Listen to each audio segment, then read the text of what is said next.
Welcome back to the Motivated Mind Zone. Glad to have you here. Sometimes the most profound insights, they aren't hiding in ancient texts or complicated research. They're right there, hidden in plain sight, really, in the simple rhythm of our everyday lives. And here's where it gets interesting. Today, we're doing a deep dive into exactly that. The weekend, something we all cherish, right? Specifically, we're unpacking a really fascinating source. It's a YouTube transcript that lays out someone's Sunday, like minute by minute almost. It gives us this raw, unfiltered look at how life actually unfolds. Yeah, and what's so compelling, I think, is how just recounting a day, step by step, can reveal so much about our habits, our values, what we need without even saying it. So our mission here in this deep dive is to sort of sift through these moments that seem ordinary and extract that rich tapestry of experience. What makes a weekend feel like yours, and maybe how we can connect more deeply with our own daily stories. Okay, so let's get into it. This Sunday, the one in our source, it begins with, well, the ultimate weekend luxury, doesn't it? Waking up naturally. No alarm. Exactly. No jarring noise, just drifting awake. You can almost feel that relief, can't you? That slow, easy transition. It really makes you think, though, about how intentional we are, or sometimes aren't, when we start our non-work days. I mean, the source describes this very deliberate slowness. Getting out of bed, doing a stretch. Taking a moment. Yeah, and consciously opening the windows, letting fresh air in, taking a deep breath. It's setting a tone Right. mindfully. Right, a calm start. And it sets a tone of, comfort before the day really kicks off. And then from that sort of gentle awakening, the rituals start. We hear about, washing up, brushing teeth, making that strong cup of coffee, that personal The moment. perfect cup. Yeah. But then almost right away comes that very modern thing, checking the phone, This scrolling social media. And that's a key thing right there, this blend. You have the personal ritual, the quiet coffee moment, but also this immediate, urge for connection, for information. What's happening out there? Exactly. Social media, the news, even just, okay, what's the weather doing?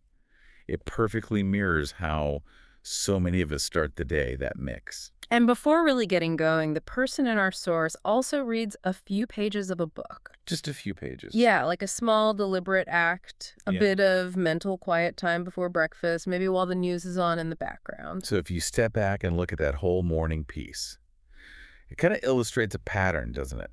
Gentle waking, taking care of yourself, plugging into the world for a sec, and then a little bit of personal enrichment.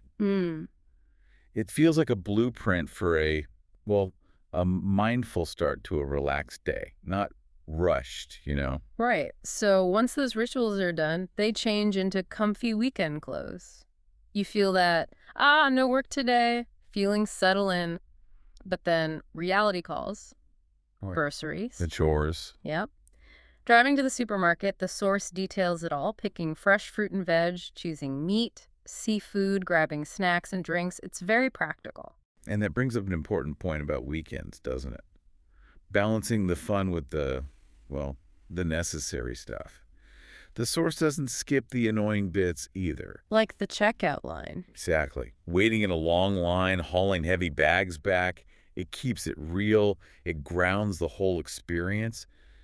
Even relaxing days have these practical sides. And getting those groceries put away, there's a satisfaction there too. A little win, yeah. Setting up the home base. But okay, groceries done, fridge stocked. Then the day really shifts. It pivots hard towards connection. Heading to a cafe, meeting up with friends. The social part. Yeah. Sitting, chatting for hours, the source says. Laughing a lot, just enjoying that weekend vibe. And naturally taking photos for memories, posting them online. What's fascinating there is how these planned meetups, they really become the heart of the weekend experience for so many people. Yeah. The laughter, sharing stories, that's what builds memories, right? It moves beyond just doing your own thing to this collective sense of joy. Recharging together. Totally. It highlights how vital that social interaction is for actually feeling refreshed. And then after the cafe buzz, a little bit of self-indulgence, maybe How so? a trip to the mall, trying on clothes, and then buying a small gift for oneself. Okay. Because, as the source kind of implies, hey, I deserve something nice, a little retail therapy moment. You know, that little act, buying something small for yourself, Yeah. it's not just about the thing itself. It often functions as a kind of self-care, doesn't it? Yeah. A little nod to yourself, like, good job this week. A reward. Yeah, a tangible bit of recognition. Yeah. It taps into that need we all have for affirmation, even if it's just from ourselves. Okay, now this next part, this is where it gets really interesting, I think. It shifts again. After the cafe, after the mall, the day leads to the park. Getting outside. Exactly. Walking around, sunshine, fresh air, greenery. Lovely. But then something spontaneous happens. They notice some kids playing soccer nearby. And if you connect that to the bigger picture, that decision to just jump in, join a quick game with friends, feeling energized after moving around outside, that captures something essential about a truly relaxed weekend, doesn't it? Yeah, it That does. freedom to just be spontaneous, to embrace something unexpected and fun. It breaks the pattern, adds some real vitality. So much of the day seems planned, then bam, soccer. Exactly. Yeah. It reminds us how much we actually benefit from those unscripted moments. Simple play. And then coming back home, the source says around 6 o'clock, sun starting to set. Mhm. That signals a shift again, doesn't it? The energy changes. It's like a Yeah. gentle winding down starts. Back to the home base.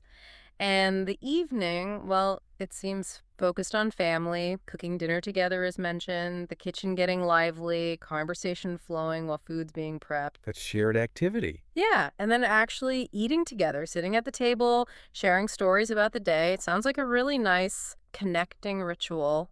What's fascinating there is how cooking and eating together, it takes this basic need, food, Hmm. and transforms it into this cornerstone of family connection, of storytelling. Right. It's not just fueling up, it's a key part of that weekend vibe Yeah. that nourishes relationships and lets people really check in with each other. So after dinner, there's this interesting sequence of tidying up, but also winding down. Washing dishes, cleaning the kitchen, watering plants, Yeah. but also organizing the desk, tidying the room, sort of getting ready for the week. Preparing for Monday, yeah. But then it shifts again to personal relaxation, listening to music, doing gentle stretches, De-stressing. writing a few lines in a journal, taking a long shower, changing into comfy pajamas. That whole section, it raises an important question, I think. Mm. How do we balance that? Putting the house in order versus putting our minds at ease. Mm. And the source shows this really thoughtful blend, dealing with the practical prep for the week, Mm. but also deliberately taking time to de-stress, reflect, care for yourself after the day. Yeah. Closing the chapter peacefully. And the night itself sounds super relaxed, dimming the lights, getting cozy on the couch. Movie time. Movie time. Netflix, snacks, laughing at the funny parts, just easy entertainment. And after the movie, listening to a favorite playlist, just unwinding. And even right before bed, there are these, final conscious steps. One last phone scroll. We all do that, right? Guilty. Setting the alarm for Monday, getting the bag and clothes ready for work, Preparing. and then praying or giving thanks. It's this very methodical closing of the weekend. It seems designed to ensure both relaxation and readiness. Yeah, it feels very complete. And the day ends just thinking quietly in bed about goals for the next week, and then finally going to sleep feeling happy and rested. It's like a full circle. So if we step back from all these details, this account isn't just a diary entry, is it? It's a really powerful illustration of how we can actually articulate and maybe appreciate more the rich moments in our own lives. The source itself points this out, moving beyond just saying, oh, it was good when someone asks about your weekend. Right, that's standard answer. We often live these really full lives, but we're not great at describing them. And that's such a key takeaway. Because your weekend listener, just like the one we walked through, it's full of moments that matter. That feeling when you wake up without an alarm, that quiet coffee ritual, the warmth cooking dinner, the laughter with friends. Those specific sensations. Exactly. Those are the details, the feelings, the sensory bits that make your weekend yours. The source isn't just describing a day, it's kind of showing us that these are the moments we should maybe get better at describing. Not just for others, but for ourselves too. What's fascinating here, I think, is this core idea that really appreciating our experiences may be like becoming fluent in a language. It happens when our brains connect directly to the real thing, the experience itself. Interesting. It's about naturally thinking, I'm making my coffee now, instead of just vaguely noting it or, mentally translating it, being present. Being in the moment allows you to recall it better later. Precisely. Which then allows for more authentic description. Yeah, the source really seems to push for storytelling over just listing things. Right. Not a checklist. It's about weaving those moments, those feelings, together into a narrative. Painting a picture with words that captures the rhythm, the emotion, the ups and downs of your day. And it's not about making it sound perfect, right? It's about being authentic, Yeah. capturing it as it was. And this really brings up a question for you, for everyone listening. How often do we truly pause to capture these real moments in our own lives by consciously noticing them, savoring them, maybe even just mentally articulating them? We shift from just living our lives to becoming, in a way, the storytellers of our own experiences. So it's a nice way to put it. And that simple shift can really enrich how we understand and appreciate every single day, making the ordinary feel, well, extraordinary. So, wrapping this up, what does it all mean for you? Our deep dive into this one Sunday, it's really shown us that even a seemingly ordinary weekend is packed with these extraordinary moments. They're just waiting for us to notice them, savor them, celebrate them. It's about seeing the beauty in the routine stuff, finding joy in the unexpected turns, and really feeling the connection in shared time, embracing the details of your own amazing life. Which leaves us with perhaps an important question for you to think about.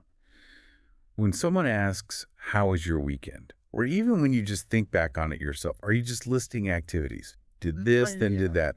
Or are you actually telling this story of the moments that truly mattered, connecting with the unique rhythm, the real feeling of your life? Something profound to mull over, definitely, as you step into your own week, maybe with a fresh eye for your own narrative. Thank you so much for joining us on this deep dive into the art of living and appreciating the everyday. We really hope you found some compelling nuggets, some ideas to apply to your own wonderful story.